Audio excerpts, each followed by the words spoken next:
सुबह के 4 बज रहे थे।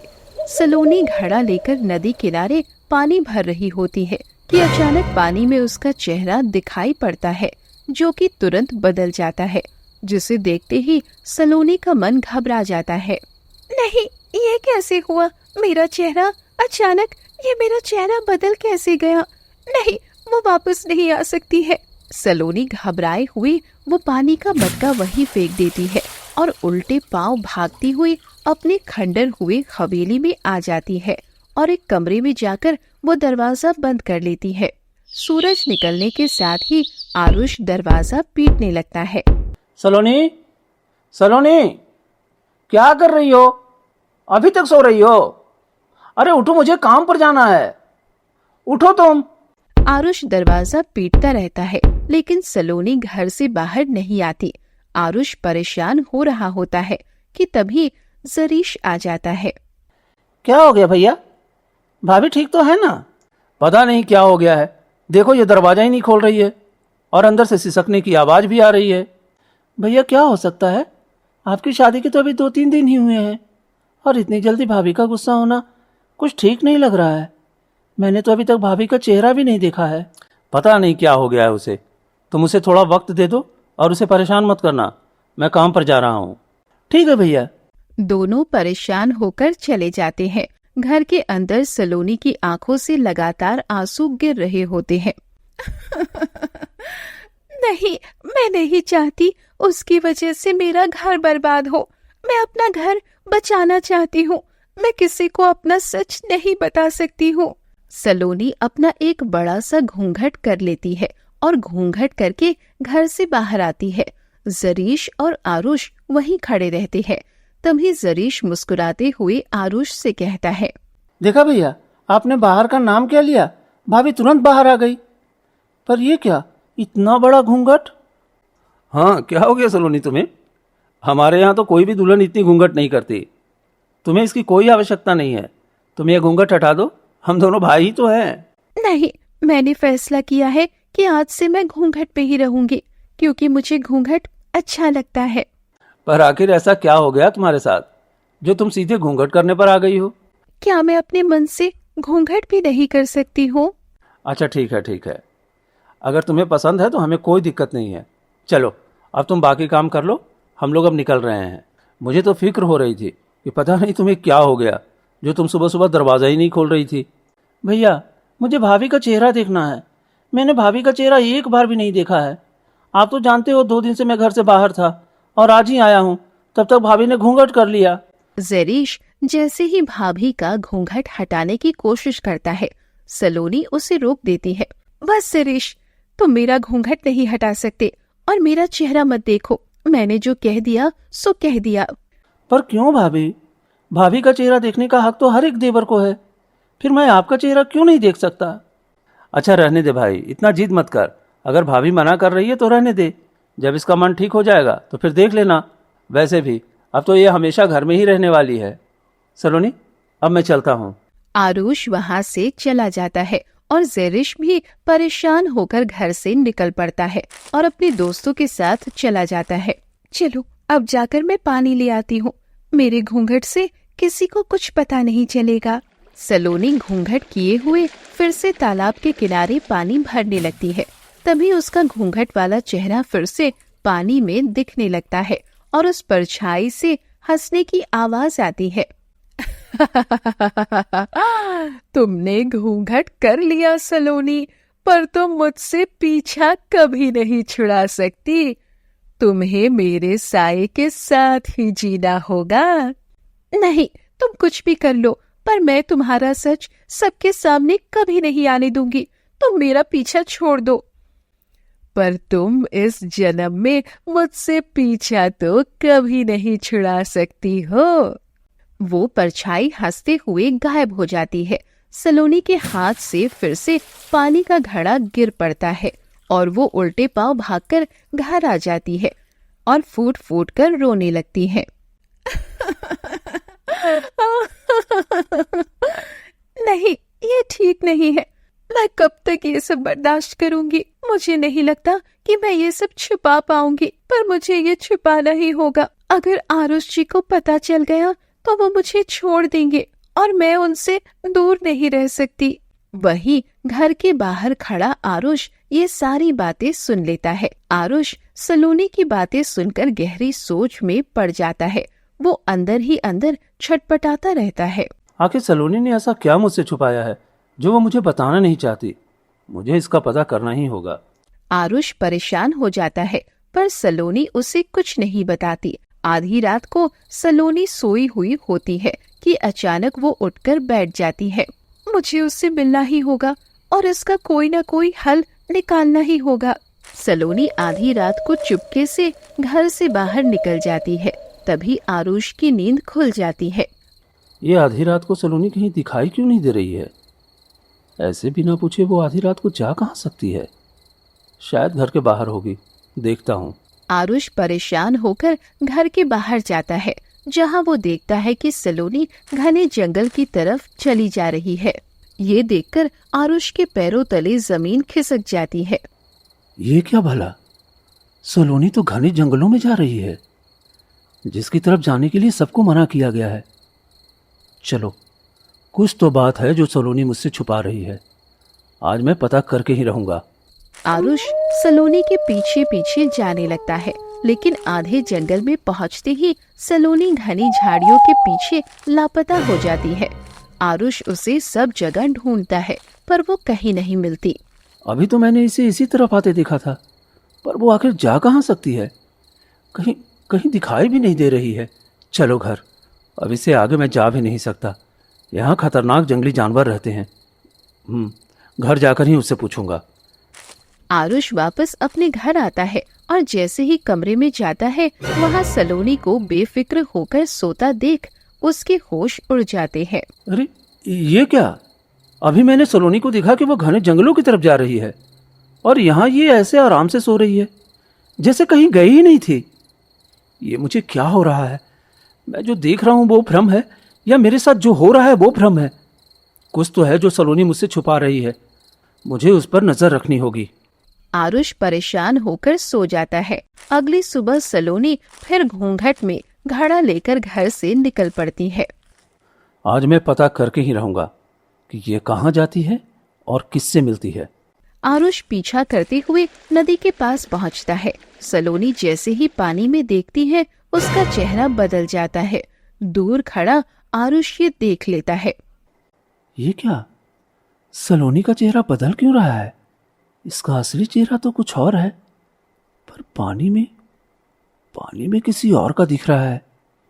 यानी इसके घूंघट के पीछे कुछ तो है जो ये सबसे छुपा रही है। अब मैं सच का पता करके ही रहूंगा। सलोनी पानी लेकर घर आती है। तभी आरुष पहुंच जाता है और उसका घूंघट पकड़ने की कोशिश करता है। ये क्या कर रहे हैं आप? ये घूंघट क्यों उठा रहे हैं? मुझे ये घूंघट पसंद नहीं है।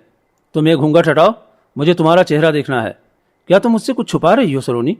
क्या इसीलिए तुम मुझसे सच नहीं बताना चाहती? नहीं, आपसे विवाह की खुशी में मैंने मन्नत मांगी थी कि कुछ दिनों तक घूंघट में रहूंगी, तब जाकर मेरी मन्नत पूरी होगी, फिर मैं घूंघट हटा लूंगी। सलोनी पानी लेकर अंदर चली जाती है। मेरा विश्वास उठ गया है सलोनी से। ये कोई बड़ा सच छुपा रही है। मुझे इसके गांव जाकर सच का पता लगाना ही होगा। आरुष कई घंटों का सफर तय कर सलोनी के गांव पहुंचता है और सेठ बेंजी भाई के घर का दरवाजा पीटने लगता है। अरे क्या हो गया भाई? तू मेरा दरवाजा क्यों पीट रहा है? सेठ जी, क्या आप सलोनी नाम की किसी लड़की को जानते हैं जो इसी गांव की है? क्या उसका कोई ऐसा रहस्य है जो आपको पता हो? क्या सलोनी? अरे नहीं नहीं नहीं, ये तुमने कैसा नाम ले लिया? मुझे इसका नाम सुनना भी नहीं है। यहाँ से चले जाओ, अभी चले जाओ। सेठ घबराकर घर के अंदर चला जाता है और दरवाजा बंद कर लेता है। ऐसा क्या है सलोनी का सच जो ये सेठ उसका नाम सुनते ही इतना घबरा गया? यानी इसका रहस्य और गहराता जा रहा है। चलो अब दूसरे गांव वालों से पूछता हूँ। आरुष दौड़कर एक दूसरे गांव वाले का दरवाजा पीटने लगता है। कालिदास घर से बाहर निकलता है और आरुष को घबराया हुआ देखकर ठिठुक जाता है। अरे क्या हुआ भाई? तू मेरा दरवाजा क्यों पीट रहा है? मुझे सलोनी का सच जानना है। क्या उसका कोई ऐसा सच है जो आप लोग जानते हो? वो आपके गांव की ही लड़की है। ये तो हम नहीं बता सकते भाई, क्योंकि उसका नाम सुनकर ही हमारे रोंगटे खड़े हो रहे हैं। लेकिन अगर तुम सच जानना चाहते हो तो तुम्हें कालभृत जंगल में जाना होगा। वहाँ तुम्हें सच खुद ब खुद मिल जाएगा। इससे पहले तुम्हें कोई कुछ नहीं बता सकता। अब चले जाओ यहाँ से। कालिदास झटके से दरवाजा बंद कर लेता है। आरुष बिना डरे कालवृत जंगल की ओर निकल पड़ता है। जैसे ही वो जंगल के भीतर कदम रखता है, एक डरावनी और रहस्यमयी आवाज गूंजती है। लौट जाओ, तुम इससे आगे नहीं जा सकते। कौन कौन बोल रहा है? सामने आओ। तुम क्या सच जानना चाहते हो? अगर तुम सच जान गए तो तुम अपनी पत्नी के साथ कभी नहीं रह पाओगे, इसलिए लौट जाओ। मैं अपनी पत्नी का सच जाने बिना यहाँ से वापस नहीं जाने वाला। ठीक है, तो आगे तुम्हारी पत्नी का सारा सच मिल जाएगा, लेकिन ध्यान रहे, अगर तुमने सब जानकर न्याय नहीं किया तो तुम्हारा अंत निश्चित है। आवाज हंसते हुए गायब हो जाती है। आरुष घने जंगलों में आगे बढ़ता है, जहाँ एक पेड़ के नीचे उसे एक घूंघट वाली औरत बैठी दिखाई देती है। अरे, ये घूंघट वाली कौन है? ये तो बिल्कुल मेरी पत्नी जैसी लग रही है, लेकिन वो यहाँ कैसे हो सकती है? उसे तो मैं गांव छोड़कर आया हूँ। आरुष धीरे धीरे उस औरत के पास पहुँचता है। आखिर तुम आ ही गए। मैं जानती थी तुम एक दिन मेरे पास जरूर आओगे। तुम मुझे कैसे जानती हो? और तुम कौन हो? इस वीरान जंगल में घूंघट किए क्या कर रही हो? ये सब छोड़ो कि मैं कौन हूँ। तुम जो सच जानने आए हो वो मैं तुम्हें बताती हूँ। ठीक है, तो बताओ, मेरी पत्नी सलोनी का क्या रहस्य है? वो सबसे क्या छुपा रही है? मुझे पूरा सच जानना है। ठीक है, तुम्हें पूरा सच बताऊंगी। सुनो, ये उस समय की बात है जब सलोनी इस गांव के सबसे बड़े ठाकुर परिवार की इकलौती बेटी थी, और वहीं एक और लड़की दिव्या। भगवानगढ़ राज्य की विशाल हवेली रोशनी से जगमगा रही थी। महेंद्र प्रताप और सुष्मिता अपनी इकलौती बेटी सलोनी के रिश्ते को लेकर बेहद उत्साहित थे। सलोनी अपनी मौसी की बेटी दिव्या के साथ पली बड़ी थी। दिव्या रूप रंग में सलोनी से कहीं अधिक सुंदर और आकर्षक थी। हवेली में मेहमानों के स्वागत की जोर शोर से तैयारियां चल रही थी। सुष्मिता, जल्दी जल्दी हाथ चलाओ, तैयारियां पूरी हुई या नहीं? आरुष के परिवार वाले किसी भी क्षण यहाँ पहुँचते ही होंगे। बचपन का तय किया हुआ ये रिश्ता अब जल्दी ही विवाह में बदलने वाला है। हमारी बेटियां पराए घर चली जाएंगी। हाँ जी, मुझे तो यकीन ही नहीं हो रहा है कि सलोनी इतनी बड़ी हो गई है। हमारी बिटिया हमें छोड़कर चली जाएगी, ये सोचकर ही मन भारी हो रहा है। तभी दिव्या वहाँ आती है और मुस्कुराते हुए अपने मौसी के पास खड़ी हो जाती है। मौसी, मैंने अतिथि कक्ष की सारी तैयारियां कर दी हैं, बिछावन और सोफा भी ठीक कर दिए हैं। अब बताइए, मुझे और क्या काम करना है? बेटी, तुम ये फूलों के गुलदस्ते ले जाकर नीचे बैठक में सजा दो। आरुष के परिवार वाले बहुत बड़े ठाकुर हैं, हमारे सत्कार में कोई कमी नहीं रहनी चाहिए। उन्हें हमारी बिटिया और हमारा घर दोनों पसंद आना चाहिए। आप चिंता मत करिए मौसी, मैं अभी सब सजा देती हूँ। कुछ ही देर में आरुष की माँ ममता अपनी नौकरानी शोभा के साथ हवेली में प्रवेश करती है। महेंद्र प्रताप उठकर उनका आदर सत्कार करते हैं। आइए आइए ममता बहन जी, आइए। मैं कब से आप लोगों की प्रतीक्षा कर रहा था। बस भाई साहब, हम आ ही गए। अब जल्दी से हमारी होने वाली बहू को बुला लीजिए। मैंने तो उसे बचपन में देखा था, अब जी चाह रहा है कि अपनी बहू को देखूं और जल्द से जल्द अपने बेटे आरुष के साथ सलोनी का विवाह संपन्न करूं। क्यों नहीं बहन जी? दिव्या बेटी, सलोनी को लेकर नीचे आओ। दिव्या जैसे ही सलोनी का हाथ पकड़कर उसे बैठक में लेकर आती है, ममता की नजरें दिव्या पर टिक जाती है। दिव्या की सुंदरता देख ममता चकित रह जाती है। वहीं सलोनी उसके सामने फीकी लग रही थी। ममता के मन में अचानक लालच घर कर जाता है। अरे, ये लड़की कितनी अनुपम सुंदरी है, मेरी बहू तो इसे होना चाहिए था। और ये क्या, सलोनी तो इसके सामने बहुत कम सुंदर है। बचपन में तो बहुत प्यारी थी, पर अब ये क्या हो गया। देखिए बहन जी, हमारी बेटी सलोनी, कैसी लगी आपको हमारी बिटिया? इसे गृहस्थी का सारा काम आता है बहन जी। ये बहुत अच्छा भोजन बनाती है और बड़ों का आदर करना जानती है। भाई साहब, मुझे तो ये लड़की बहुत पसंद आई है। मुझे अपनी बहू के रूप में यही चाहिए। इसकी सुंदरता किसी अप्सरा से कम नहीं है। हम बड़े ठाकुर परिवार से हैं। हमारी बहू तो पूरे गांव में सबसे सुंदर होनी चाहिए, इसीलिए मैं इसे अपनी बहू बनाना चाहती हूँ। सुष्मिता ममता की बात सुनकर सन रह जाती है। उसके चेहरे पर हवाइयाँ उड़ने लगती हैं। बहन जी, ये आप क्या कह रही हैं? दिव्या मेरी सगी बहन की बेटी है। मेरी बहन अब इस दुनिया में नहीं रही, इसीलिए मैं इसे अपने पास ले आई हूँ।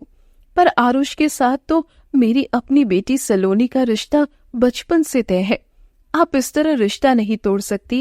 हाँ बहन जी, सुष्मिता ठीक कह रही है। अपनी सगी बेटी का रिश्ता तोड़कर हम किसी और का हाथ आपके बेटे के हाथ में कैसे दे सकते हैं? ये मर्यादा के खिलाफ है। देखो भाई साहब, मेरा इकलौता बेटा है आरुष। धन दौलत मान मर्यादा हमारे पास सब कुछ है। मैं अपनी बहू ऐसी कम सुंदर लड़की को नहीं बना सकती। मुझे तो यही लड़की दिव्या पसंद है और मैं इसे ही अपने घर ले जाऊंगी। महेंद्र प्रताप सोच में पड़ जाता है। उसे डर है कि अगर उसने इनकार किया तो इतने बड़े खानदान से रिश्ता हाथ से निकल जाएगा। ये लोग बहुत रसूख वाले हैं। अगर मैंने अभी मना किया तो रिश्ता टूट जाएगा।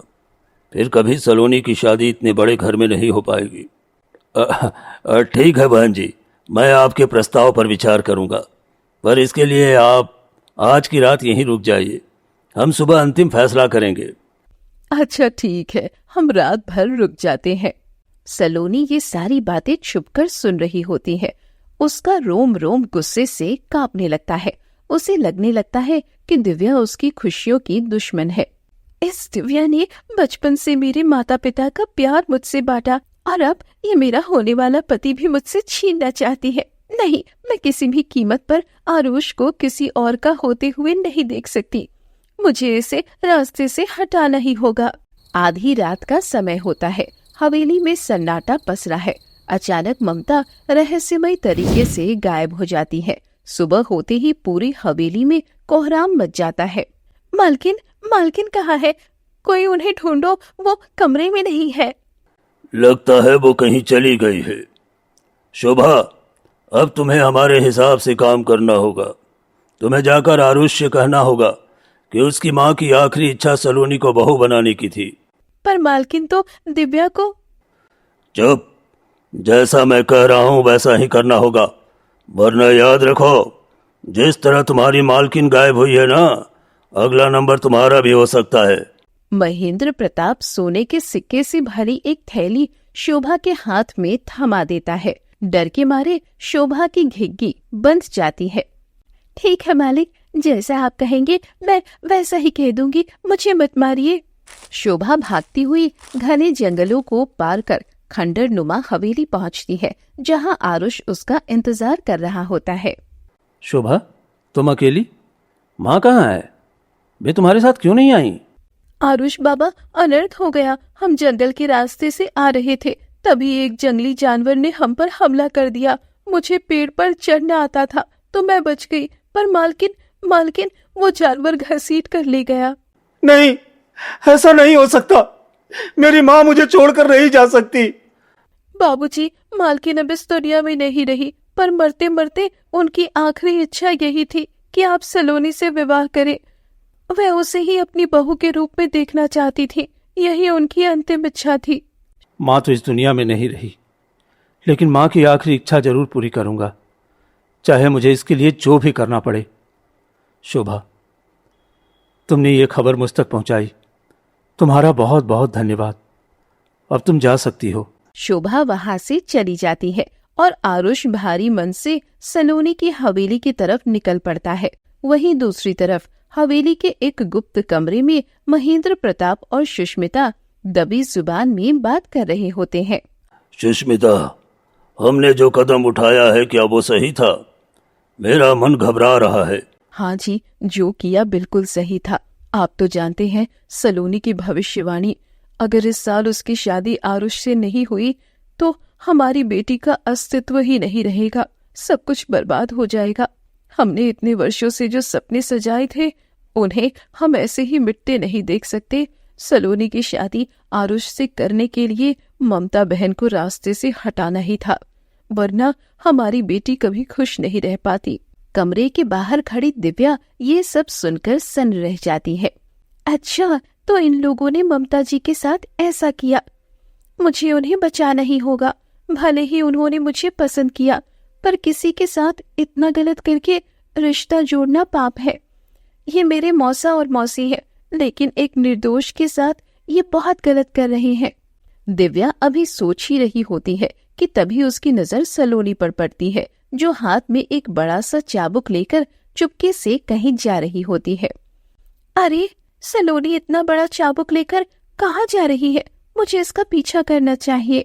दिव्या सलोनी का पीछा करते हुए हवेली के एक पुराने और अंधेरे तहखाने में पहुंचती है। वहां ममता को जंजीरों से जकड़कर रखा गया है। सलोनी उन पर बुरी तरह चाबुक चलाने लगती है। ये तुम क्या कर रही हो? मुझे छोड़ दो, मुझे जाने दो। अगर मेरे बेटे को पता चल गया तो वो तुम्हें जिंदा नहीं छोड़ेगा। आपने क्या सोचा था माँ जी? आप मुझे ठुकराकर अपने बेटे के लिए कोई और लड़की चुनेंगी? ऐसा कभी नहीं होगा। आरुष की पत्नी मैं ही बनूंगी और आप इसी तरह यहाँ कोड़े खाती रहेंगी।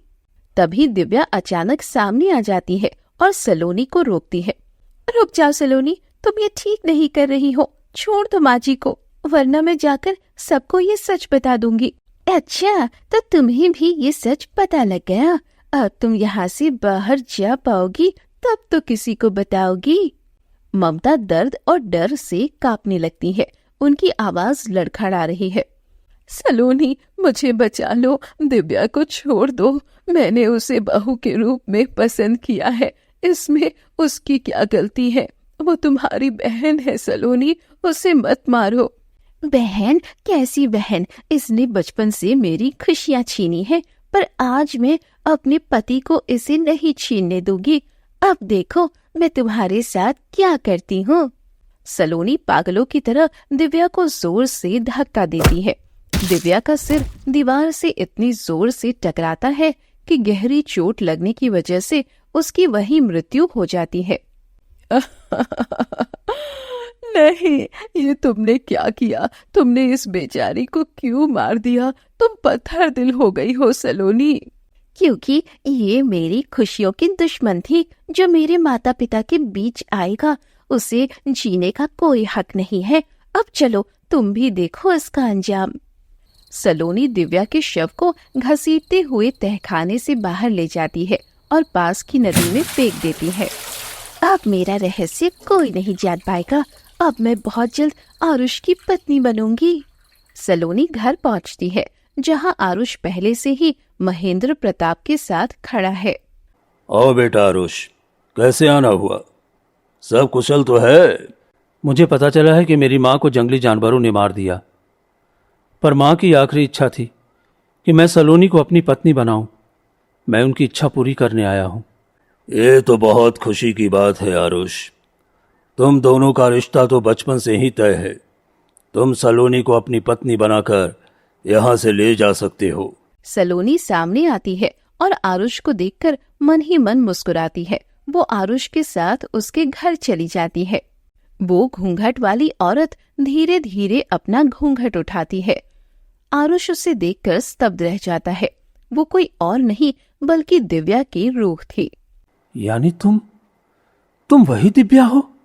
हाँ, मैं वही दिव्या हूँ जिसे सलोनी ने मारकर नदी में फेंक दिया था। तब से मेरी रूह उस नदी के पानी में समा गई। जब भी सलोनी पानी भरने आती, मेरा चेहरा उसके चेहरे की जगह दिखने लगता। इसी डर से उसने घूंघट करना शुरू किया, क्योंकि वो नहीं चाहती थी कि कोई उसका चेहरा देखकर मेरा सच जान जाए। सलोनी ने बहुत गलत किया। मैं तो बस अपनी माँ की आखिरी इच्छा पूरी करना चाहता था। उसने मेरी माँ और तुम्हारे साथ बहुत अन्याय किया है। बताओ दिव्या, मुझे क्या करना होगा? मैं अपनी माँ को आजाद करना चाहता हूँ। मैंने अपने मौसा को सबक सिखा दिया है। वो नरक जैसी जिंदगी जी रहे हैं, पर तुम्हारी माँ अभी भी उस हवेली के नीचे तहखाने में कैद है। तुम्हें उन्हें वहां से आजाद करना होगा। मेरा काम अब पूरा हुआ, मेरी रूह को शांति मिल गई। तभी तेज रोशनी के साथ दिव्या की रूह वहां से विलीन हो जाती है। आरुष की आंखों से लगातार आंसू गिर रहे हैं। जल्दी से मुझे अपनी माँ को ढूंढना होगा। मैं आ रहा हूँ माँ, तुम्हें उस नर्क से निकालने। आरुष भागते हुए सलोनी के हवेली के पुराने हिस्से में पहुंचता है और उस गुप्त तहखाने को ढूंढ निकालता है। यही मेरी माँ होनी चाहिए। माँ चिंता मत करो, मैं आ रहा हूँ माँ। वो जैसे ही अंदर जाता है उसकी रूह कांप जाती है। ममता बुरी तरह जंजीरों से जकड़ी हुई है और प्यास से तड़प रही है। पानी, पानी, मुझे बहुत जोरों की प्यास लगी है। कोई है, मुझे थोड़ा पानी दे दो। आरुष भागकर तहखाने के अंदर जाता है और अपनी माँ को जंजीरों में जकड़ा देख उसकी रूह कांप जाती है। वो जल्दी जल्दी जंजीरें खोलने लगता है। माँ अब ठीक तो है ना? देखो मैं आ गया हूँ माँ। बेटा आरुष, तू आ गया। मुझे यकीन नहीं हो रहा कि तू मुझे बचाने आ गया। इतने दिनों बाद तू ठीक तो है ना बेटा? मैं सब ठीक कर दूंगा माँ, अब आप चिंता मत कीजिए, आपको कोई कष्ट नहीं देगा। मुझे सारा सच पता चल गया है, आप बस मेरे साथ चलिए। आरुष अपनी माँ को सहारा देकर जैसे तैसे हवेली ले आता है। जैसे ही वो मुख्य द्वार पर पहुंचता है, सलोनी की नजर ममता पर पड़ती है और उसके पैरों तले जमीन खिसक जाती है। ये क्या माँ जी, यहाँ कैसी आ गई? कहीं इन्हें मेरा सच तो नहीं पता चल गया? सलोनी बुरी तरह घबरा जाती है। तभी आरुष गुस्से में आगे बढ़ता है और एक झटके में सलोनी का घूंघट हटा देता है। घूंघट हटाते ही सबका गला सूख जाता है। सलोनी का चेहरा आधा सलोनी और आधा मरी हुई दिव्या जैसा दिख रहा था। आरुष, ये तो दिव्या का चेहरा लग रहा है बेटा। हाँ माँ, मुझे पूरा सच पता चल गया है। इसी ने दिव्या को जान से मार दिया और आपको भी खत्म करना चाहती थी। सलोनी, तुम्हें शर्म आनी चाहिए। तुमने इतना बड़ा पाप क्यों किया? क्या आपको सब पता चल गया? मुझे माफ कर दीजिए आरुष जी, मैंने ये सब बस अपने प्रेम को पाने के लिए किया। मैं आपको खोना नहीं चाहती थी। बचपन से मेरा रिश्ता आपसे तय था।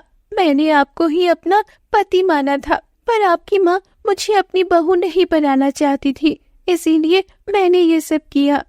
पर सलोनी, मेरा क्या दोष था? हर माँ को हक है वो अपने बेटे के लिए एक सुंदर बहू ढूंढे। मैं बस अपने बेटे की खुशी देख रही थी, इसमें मेरी क्या गलती थी? माँ, गलती आपकी भी थी। आपने रूप रंग के लिए किसी का दिल तोड़ दिया। लेकिन सलोनी, दिल टूटने का मतलब यह नहीं कि तुम किसी की जान ले लो। मैं तुम्हें अब अपनी पत्नी के रूप में स्वीकार नहीं कर सकता। चली जाओ यहां से। नहीं, ऐसा मत कहिए। मैं कहाँ जाऊंगी, किसके पास रहूंगी? भगवान के लिए मुझे मत निकालिए। शुक्र मनाओ कि मैं तुम्हें कोई और सजा नहीं दे रहा, पर तुमने जो अपराध किया है उसकी सजा यही है कि तुम पूरी जिंदगी पति के रहते हुए भी एक विधवा का जीवन जियोगी। तभी तुम्हें समझ में आएगा कि किसी के साथ छल करने की कीमत क्या होती है। निकल जाओ यहां से। सलोनी फूट फूट कर रोती हुई हवेली से बाहर निकल जाती है और घने जंगलों की ओर भागने लगती है। ये मैंने क्या कर दिया? मैंने सब कुछ बर्बाद कर दिया। अपना घर, अपनी ससुराल और अपना पति भी खो दिया। ये कैसा न्याय है मेरे साथ? तभी एक तेज रोशनी के साथ दिव्या की आत्मा प्रकट होती है। उसकी आंखों में प्रतिशोध की चमक थी। क्या हुआ सलोनी बहन? देखा तुमने, मुझे मारकर भी तुम अपने पति के साथ खुश नहीं रह सकी। अब तुम मेरे साथ चलो, क्योंकि तुम्हारी बाकी सजा मैं तय करूंगी। नहीं, ऐसा मत करो दिव्या, मुझे माफ कर दो। ऐसे कैसे माफ कर दो? अब चलो मेरे साथ। तेज रोशनी के साथ दिव्या सलोनी को लेकर हमेशा के लिए विलीन हो जाती है। उस दिन के बाद सलोनी का कोई पता नहीं चला। आरुष अब अपनी माँ की सेवा करते हुए अपना जीवन बिताने लगता है। पर उस हवेली के सन्नाटे में आज भी उस खौफनाक राज की गूंज सुनाई देती है।